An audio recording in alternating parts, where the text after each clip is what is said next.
Last week, CNN came under fire for what appeared to be a staged video in which one of their reporters rescues a man from a prison. Now, the man reportedly was in a windowless cell for 3 months. He did not eat or drink for 5 days, yet his fingernails were perfectly trimmed. He had a nice beard line. His skin was thick and hydrated. And when he exited the building, he looked up and said, "The light, the light." As everybody knows, even after a few hours in the darkness, bright lights hurt. But sure, they were largely accused of staging the whole thing, but now it's getting worse. CNN is being accused of accidentally committing treason. Yo, this is wild.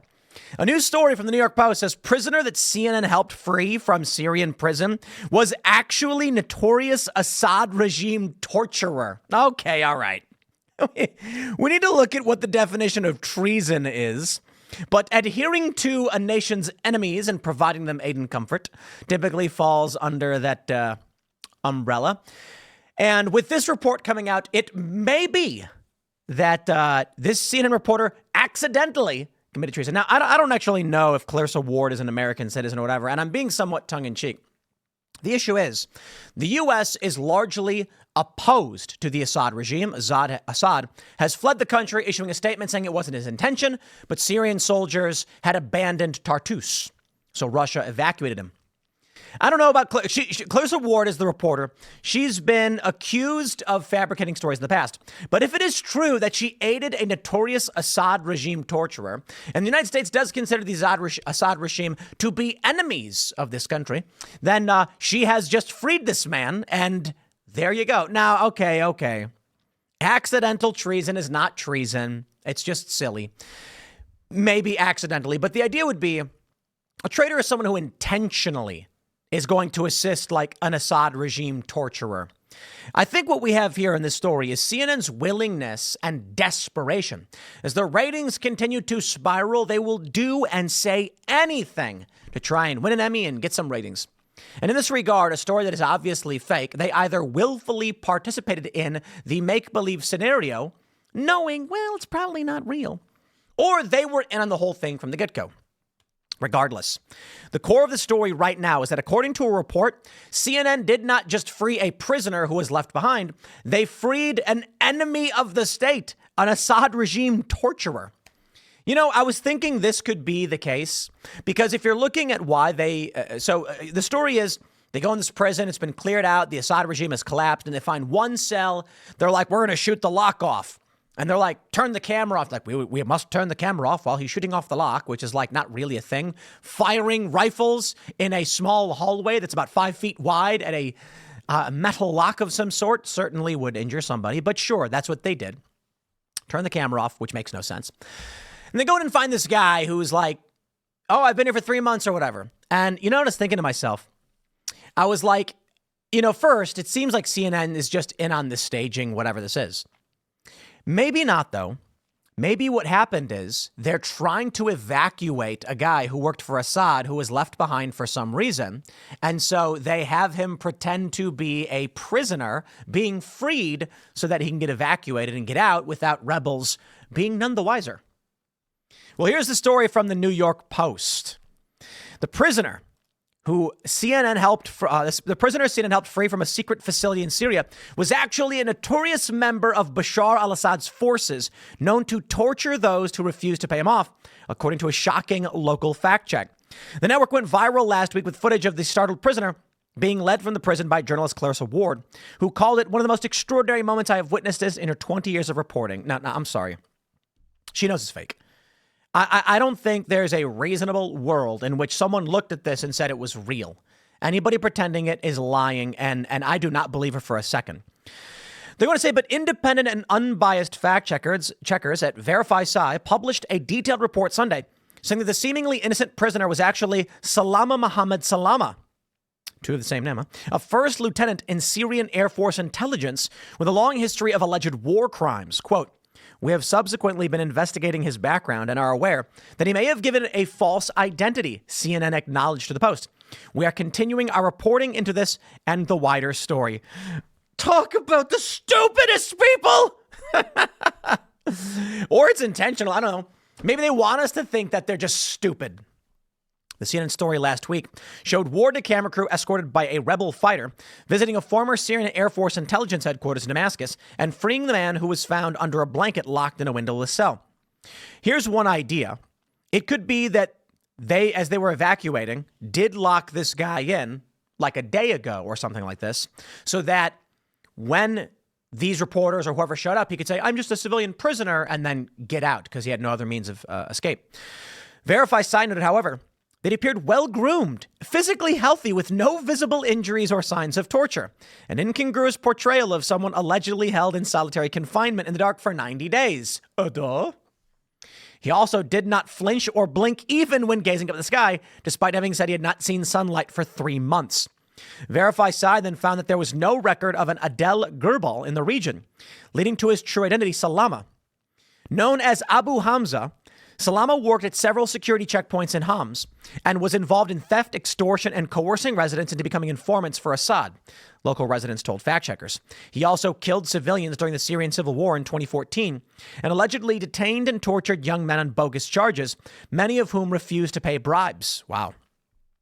Locals claim he was locked up in the prison where he was discovered for less than a month due to a dispute with a high-ranking officer over sharing the extorted money.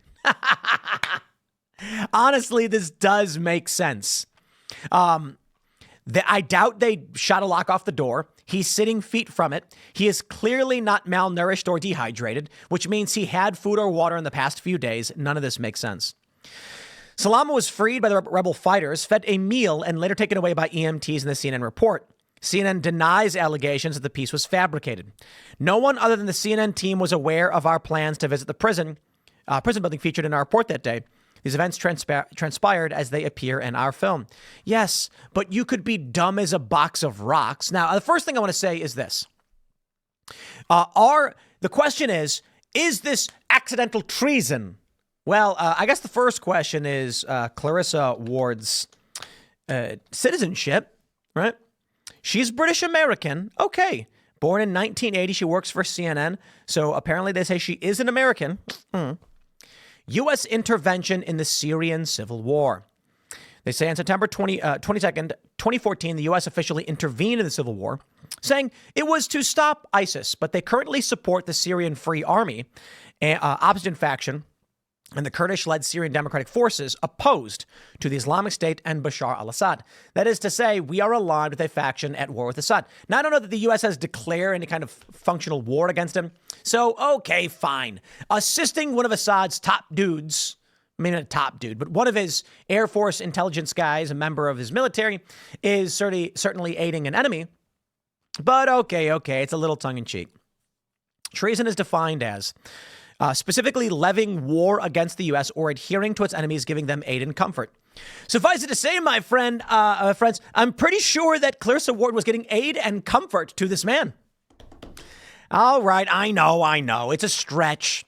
Usually when we're talking about treason, we're talking about they intentionally went to provide aid to Assad's forces, and they weren't just reporting like morons. I think the reality here is, if I was going to make a bet, I'd say likely that the Syrians in the region set this up intentionally to get this guy evacuated or something like this. CNN probably thought it didn't make sense, but didn't care anyway. Any reasonable editor who's going to watch that video is going to be like, this guy's been in it for 3 months.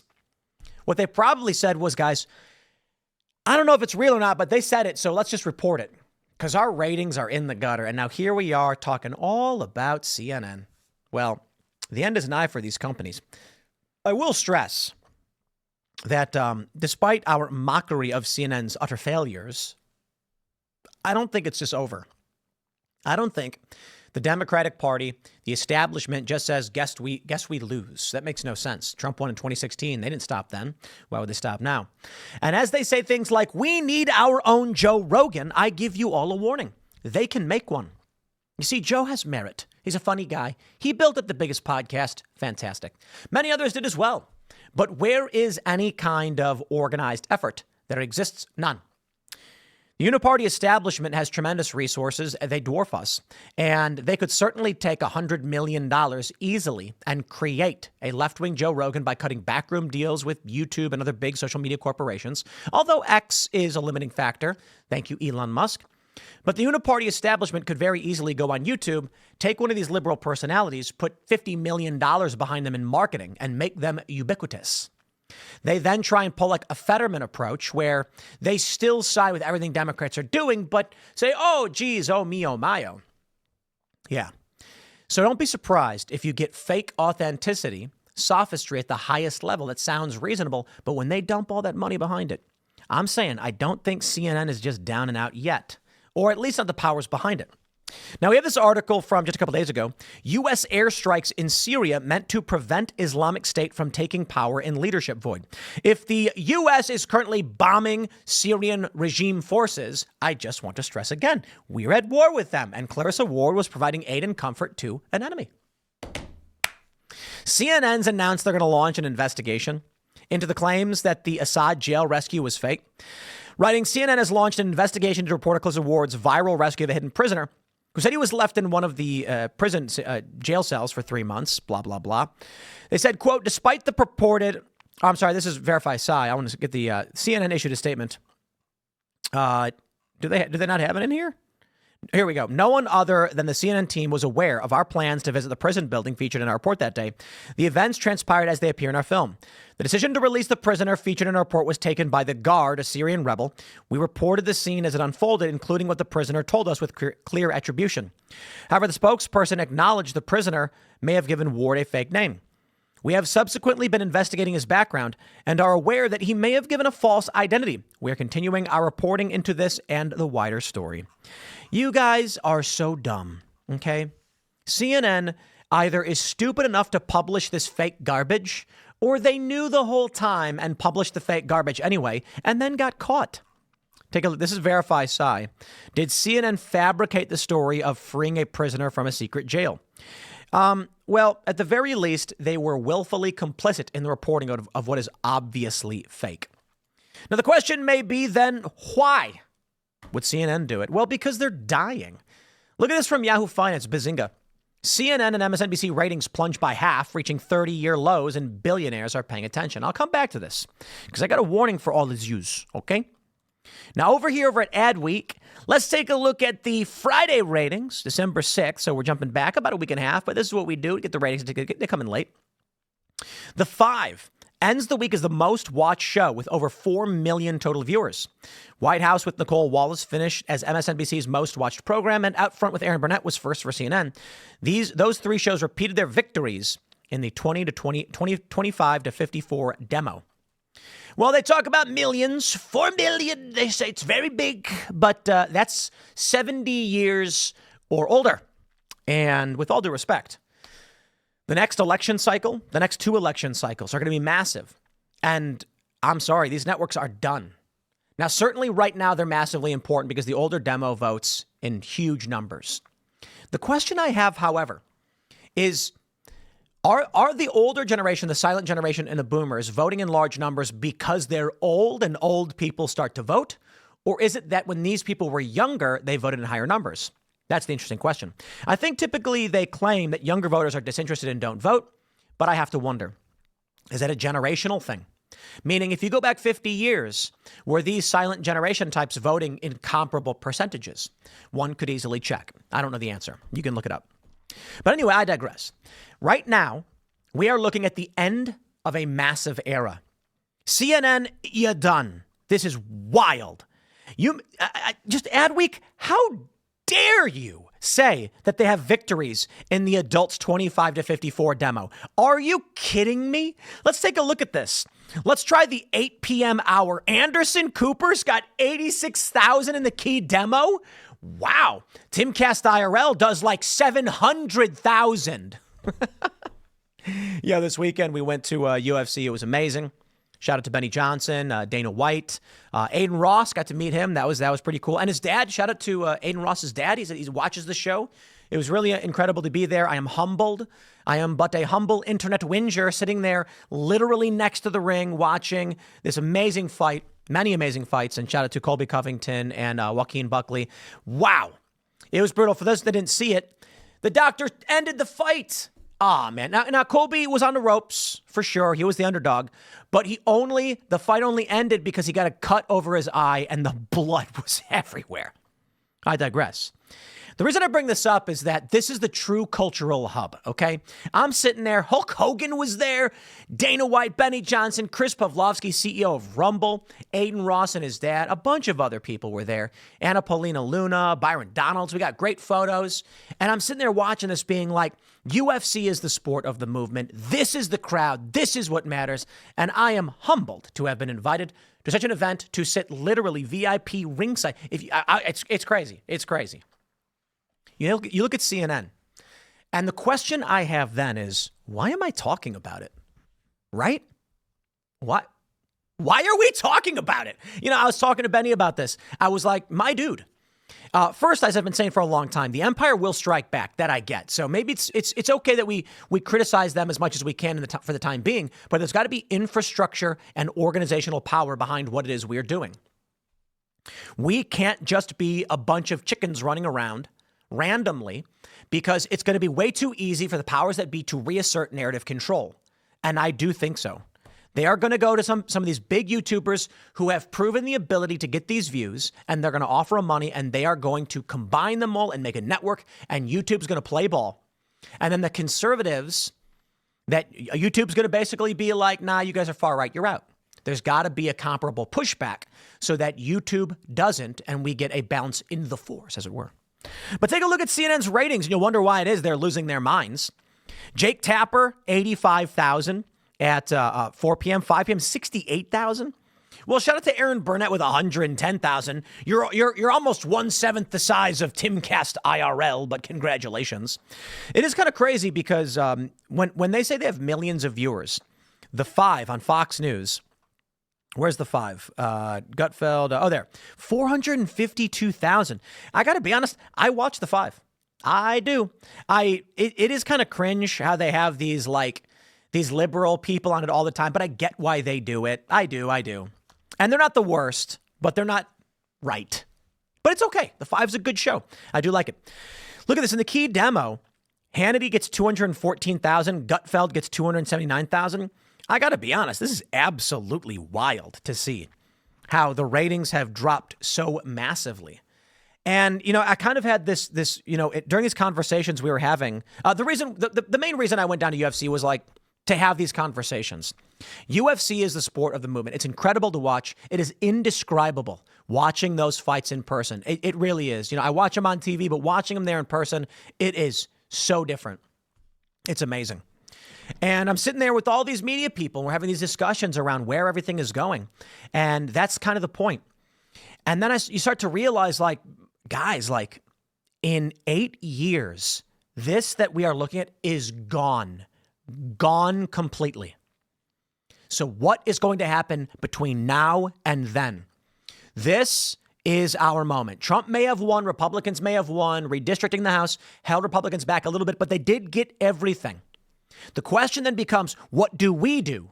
Because we led this charge and we said, woke is broke and the left is nuts. And people heard and they agreed because we weren't wrong. But what do we do now to ensure that we do not falter and let the powers that be reassemble their troops and strike back? Looking at all of this stuff, that look, CNN, even including their 70 plus viewers, it's still smaller than Timcast IRL.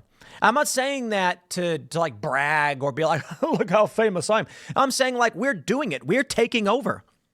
Now, to be fair, MSNBC still rivals us. And now there are other shows that are bigger. Don't get me wrong. But check this out. When you check the streaming charts, Timcast IRL is the biggest primetime live show on YouTube on average. We're not always the top, but we average out because we do streams Monday through Friday. And so that allows us to basically beat out other people who do specials that get way more viewership. And they do.